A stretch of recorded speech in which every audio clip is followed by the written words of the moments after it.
औज़ुबिल्लाहिमिनश्शैतानिर्रजीम बिस्मिल्लाहिर्रहमानिर्रहीम रब्बि इश्रह ली सदरी वयस्सिर ली अमरी वाहलुल उक़दतम मिन लिसानी यफ़क़हू क़ौली। अस्सलामु अलैकुम वरहमतुल्लाह। मैं सलमान रशीद आपके साथ हूँ और आज का जो टॉपिक है वो हम बात करेंगे फायर प्रोटेक्शन सिस्टम्स पे। जैसे कि हमने पहले ही बात की है कि फायर प्रोटेक्शन सिस्टम जो है एक बुनियादी एलिमेंट होता है किसी भी बिल्डिंग या प्लांट एरिया की फायर फाइटिंग के लिए। अब जब हम फायर प्रोटेक्शन की बात करते हैं तो इसके दो पार्ट्स होते हैं, एक को हम कहते हैं एक्टिव फायर प्रोटेक्शन और एक को हम कहते हैं passive fire protection.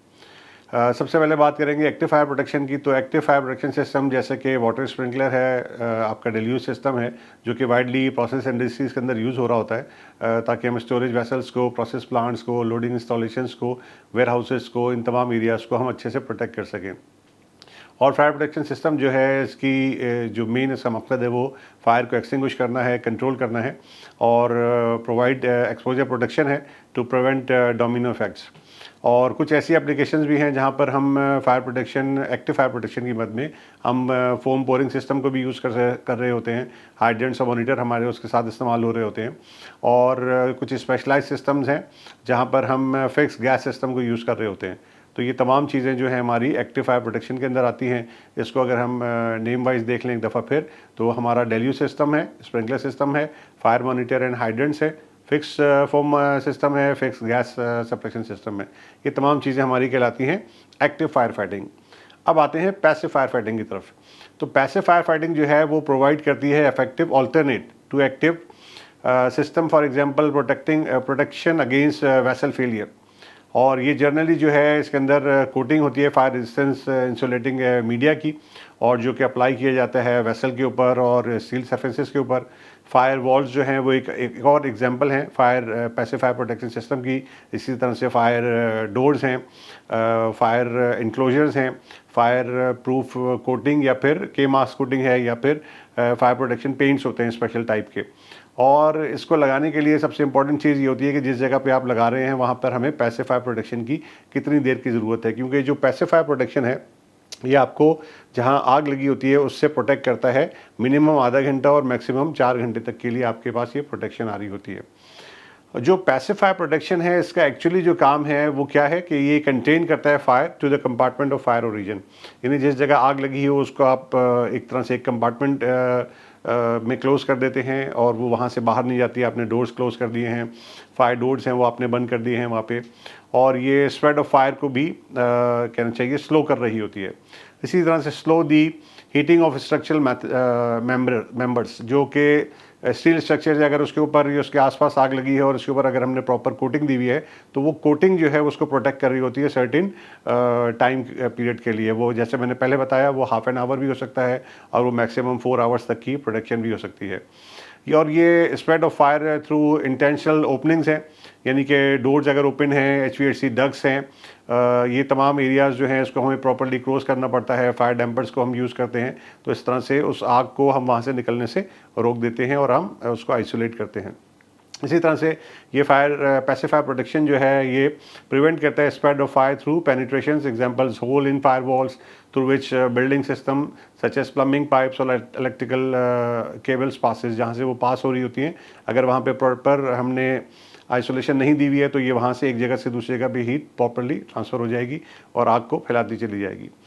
Fire protection system जो है जैसे कि मैंने पहले बताया, ये स्प्रेड ऑफ फायर स्मोक और हीटिंग ऑफ स्ट्रक्चर मेम्ब्रेन जो है ये कहना चाहिए इसको रोक रहा होता है, और इसकी जो ड्यूरेशन है वो मिनिमम हाफ एन आवर और मैक्सिमम 4 आवर्स तक की है। इसकी कुछ अगर हम एग्जांपल्स की बात करें पैसिव फायर प्रोटेक्शन की, तो फायर डोर्स हैं। फायर डोर्स आप जब भी देखें, जब भी कोई फायर डोर एक्चुअली जिस जगह पर भी लगा होगा तो इसका मतलब है कि वो सर्टेन रेटिंग का होगा, UL लिस्टेड होगा, और उसके ऊपर आपको मेंशन किया होगा कि कितनी देर की फायर प्रोटेक्शन है। कि अगर उस तरफ आग लगी हुई है और आपने दरवाज़ा बंद कर दिया है तो वो दरवाज़ा एक सर्टेन पीरियड ऑफ टाइम तक के लिए उस हीट को रेजिस्ट कर रहा होगा, उस फायर को रेजिस्ट कर रहा होगा, और आग तेज़ी से फैलेगी नहीं जब तक आप अपनी एक्टिव फायर फाइटिंग के थ्रू चीज़ों को कंट्रोल कर लेंगे। इसी तरह से फायर वॉल्स हैं। इसी अगर मैं आपको बड़ी आसान सी एग्जांपल दूं तो जहां भी आपने देखा होगा ट्रांसफार्मर्स लगे होते हैं, खासतौर पर पावर प्लांट्स में, तो 2 ट्रांसफार्मर्स के बीच में एक फायर वॉल दी जाती है ताकि अगर एक ट्रांसफार्मर इससे अफेक्ट हुआ है, उसके अंदर आग लगी है, तो उसकी जितनी भी हीट है वो ट्रांसफ़र ना हो दूसरे ट्रांसफार्मर तक और वो उसको वहीं पर रोके रखती है। तो फायर वॉल्स ये स्पेशल काम कर रही होती हैं। इसी तरह से एक फायर प्रूफ कोटिंग होती है और एक स्पेशल फायर प्रूफ कोटिंग होती है जो कि के मास कोटिंग कहलाती है। के मास जो होती है वो यूनिकली फॉर्मुलेटेड इंटुमेसेंट एपॉक्सी होती है जो कि मोल्डेड होती है और डायरेक्टली जो है क्रिटिकल प्रोसेस सेफ्टी इक्विपमेंट के ऊपर लगाई जाती है। क्रिटिकल प्रोसेस सेफ्टी इक्विपमेंट के ऊपर जब भी हम इस तरह का इक्विपमेंट अप्लाई करते हैं तो इसका मतलब होता है कि बहुत ही क्रिटिकल इक्विपमेंट है और उसका फेलियर जो है वो एक बहुत बड़े डिजास्टर में तब्दील हो सकता है।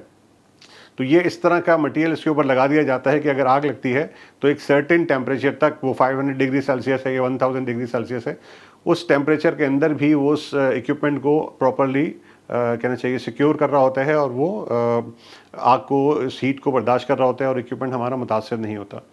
इसी तरह से यूज़ ऑफ कंक्रीट स्ट्रक्चर है।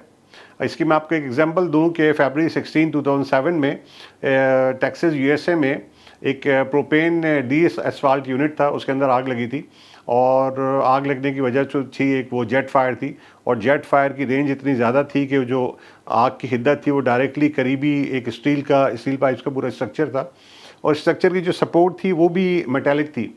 तो जब ये कंटिन्यूसली इतनी तेज़ हीट वहाँ तक चलती चली गई तो फिर उसके नतीजे में क्या हुआ कि वो जो स्टील स्ट्रक्चर था उसकी भी अपनी एक रेजिस्टेंस की लिमिट थी। वो जब जैसी लिमिट पूरी हुई वो डी शेप हो गया और डी शेप होते ही वो स्ट्रक्चर पूरा नीचे बैठ गया और आग जो है उसकी इंटेंसिटी बढ़ गई और जितने भी साथ में फ्लेमेबल लिक्विड, कंबस्टेबल लिक्विड की पाइपिंग थी वो सब डैमेज हुई और आग बढ़ती चली गई। इसी तरह से मैक्सिको के अंदर एक डिज़ास्टर हुआ था जिसके अंदर उनके जो एलपीजी स्फेयर्स थे वो कहना चाहिए उनकी जो सपोर्ट थी वो भी स्टील की थी और जब वहाँ पे आग लगती है और वो उसके कहना चाहिए उसकी वजह से मुतासर होते हैं तो वो मेटल जो है वो डी शेप हो जाता है और पूरी की पूरी वेसल जो है वो अपनी जगह वहाँ से छोड़ देती है। तो उसके लिए क्या होता है कि जब हम स्टील स्ट्रक्चर बना रहे होते हैं तो स्टील को जो है वो प्रॉपरली कंक्रीट का जो स्ट्रक्चर होता है वो बहुत अच्छे तरीके पे फायर को रेजिस्ट कर रहा होता है, तो इसलिए पैसे फायर प्रोटेक्शन में इसको हम यूज़ कर रहे होते हैं। तो ये एग्जांपल्स थी, एक दफ़ा पे रिपीट कर देता हूँ। फायर डोर्स हैं, फायर वॉल्स हैं, फायर प्रूफ कोटिंग है, स्पेशल फायर प्रूफ कोटिंग, के मास कोटिंग है, इसके साथ फायर प्रूफ इंक्लोजर्स होते हैं। मटेरियल कुछ ऐसे इंक्लोजर के अंदर होता है कि जो एक सर्टेन पीरियड तक के लिए फायर को रेजिस्ट कर रहा होता है और इसी तरह से कंक्रीट का स्ट्रक्चर है जो कि सपोर्ट कर रहा होता है फायर कहना चाहिए प्रोटेक्शन की मद में। अगर इसको हम समराइज़ करें तो आज हमने समझने की कोशिश की है कि फायर प्रोटेक्शन क्या होती है। फायर प्रोटेक्शन की दो टाइप्स हैं, एक्टिव फायर प्रोटेक्शन और पैसिव फायर प्रोटेक्शन। इन दोनों के बारे में हमने समझने की कोशिश की कि दोनों में कौन कौन से इक्विपमेंट्स हैं जो इनको हम यूज़ कर रहे होते हैं। और जो ग्लिम्सेस हैं वो अपकमिंग वीडियो की हम अगली जो हमारी वीडियो है उसके ऊपर हम इमरजेंसी कम्युनिकेशन के ऊपर बात करेंगे कि कोई भी अगर हमारे पास इमरजेंसी हो जाती है तो हमने कम्युनिकेशन कैसे करनी है, उस इमरजेंसी कम्युनिकेशन की इम्पोर्टेंस क्या है।